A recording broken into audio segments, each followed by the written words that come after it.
Well, look, I mean, I'm not a traditional guy that takes things from any religious sect, any tradition, any culture. I think when you do that, you tend to divide an audience. I mean, I'm a scientist, and I think science is the contemporary language of mysticism. I think science demystifies the mystical.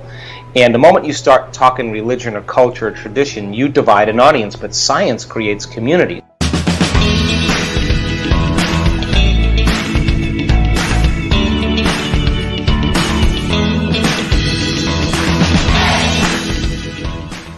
So you combine a little quantum physics with a little neuroscience, a little neuroendocrinology, a little psychoneuroimmunology, a little epigenetics. All of those sciences point the finger at possibility, but not in an intimidating way, in a simple way. So our meditations that we teach are not meditations where you're going to sit and contemplate your navel. It's not just what we do. We're science-based. We know what words, we know what things, what activities create more coherence in the brain and the heart. We know what it takes to alter a person's states. We've measured it thousands and thousands of times. So in our meditations, we start off by telling everybody, look, you already know how to do this.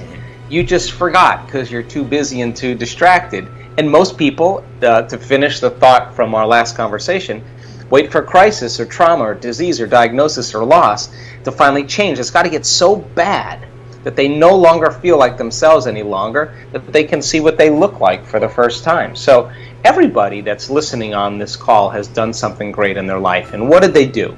They got a wild idea. They got a new idea. They asked themselves a question like, what would it be like to be healthy? What would it be like to be wealthy? What would it be like to be in a new relationship? What would it be like to be happy? The moment they ask that question, they turn on the creative center in their brain. They turn on their frontal lobe. Now, the frontal lobe's got to get busy creating. So it's got to use the raw materials in the brain. It's got to use the circuits of things you've learned intellectually or philosophically and the things you've experienced in your life. So the frontal lobe's got to answer the question. So it looks out over the landscape of the brain and it starts activating different circuits. And when it seamlessly pieces it together, you get a vision in your mind that's called an intention. Now, a passionate person who has that vision, the thought in their mind becomes the experience. They start to feel the emotion as if they're already there ahead of the event. And when you combine a clear intention with an elevated emotion, you're changing your energy, you're changing your neurocircuitry, you're changing your chemistry, you're changing your genetic expression. You're no longer living in your past. In that moment, you're living in your future. So being defined by a vision of the future is what our work is about instead of the memories of the past. So what should they do then? Write down the choices you got to make and make sure you commit them to memory. Review the things you got to do. Review the behaviors. Think about the experiences, your goals in that future and how they feel. And keep reviewing them and keep your conscious mind on them. Now, the most important thing is to review the thoughts that you don't want to think. You know, I can't, it's too hard, I'll never change, this won't work for me, it's my mother's fault, it's my father's fault, it's my ex's fault, I don't feel like it, whatever it is. Write those thoughts down and become so conscious of those unconscious thoughts that you would never go unconscious or believe them again. Write down the choices you got to stop making. Think about the things you no longer want to do, the habits you got to break, the experiences you got to stay away from that are connected to certain people and certain places, and the emotions that are going to bring you to a lower denominator. And you got to become so conscious of that 95% of where most people live that you won't go unconscious and return back to the old self. That's the work right there.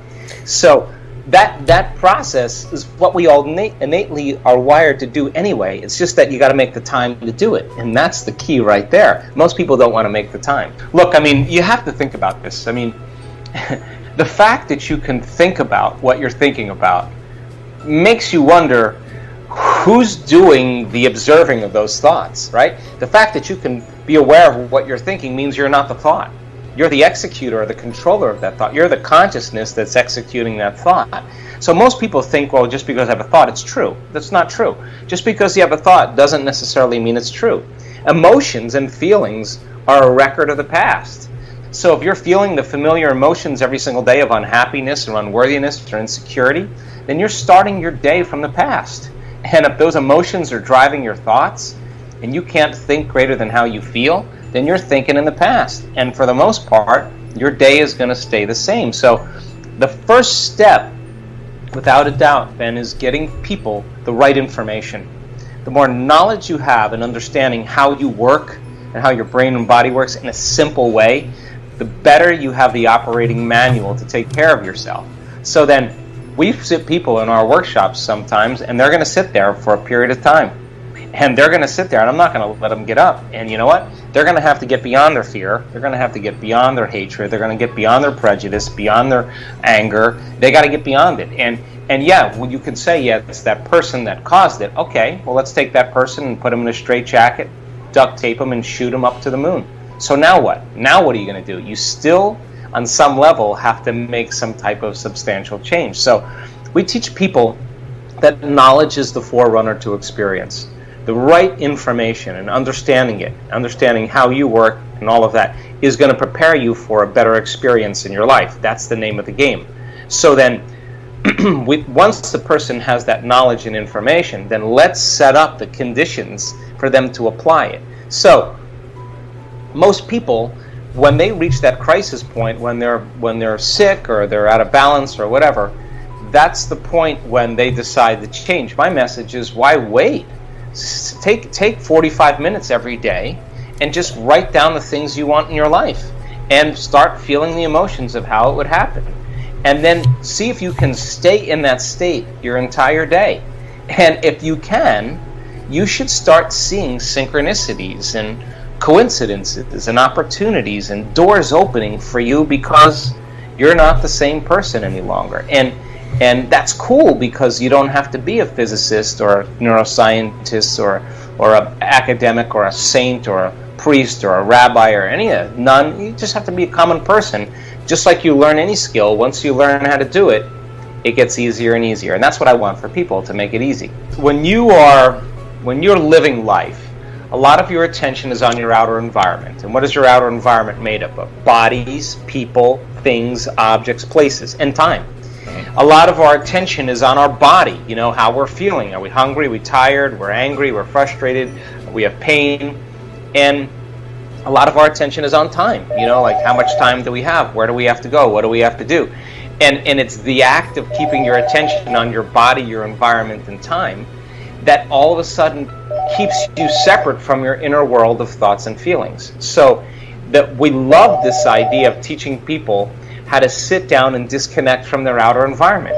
If you're listening to soft music and you have your blindfolds on or your eyes closed, you're less likely to be influenced by your outer world. Mm-hmm. If you're sitting still and you're not getting up and moving and feeling and experiencing and tasting and smelling and eating, then less information is coming into you as well. And if you're not thinking about where you need to be tomorrow or what you have to do later or what happened yesterday, but you're in the present moment, meditation is the perfect way to make your inner world more real than your outer world. Now you can execute thoughts. Now you can drive your attention in a certain way. You can become aware while you're sitting there that you're sitting there and all of a sudden you're getting angry for no reason. Well, what's up with that? You're just sitting there and you're angry. That should tell you that your body on some level is craving that emotion. So when people start to understand they may be addicted to anger, and I'm allowing them to sit there and work with that anger and keep bringing their body back to the present moment. They're training their body, just like you're training in your gym. You're training your body to no longer be the mind. And the act of doing that over and over again is you're training the animal. And sooner or later, the animal's going to go, I'm not the mind.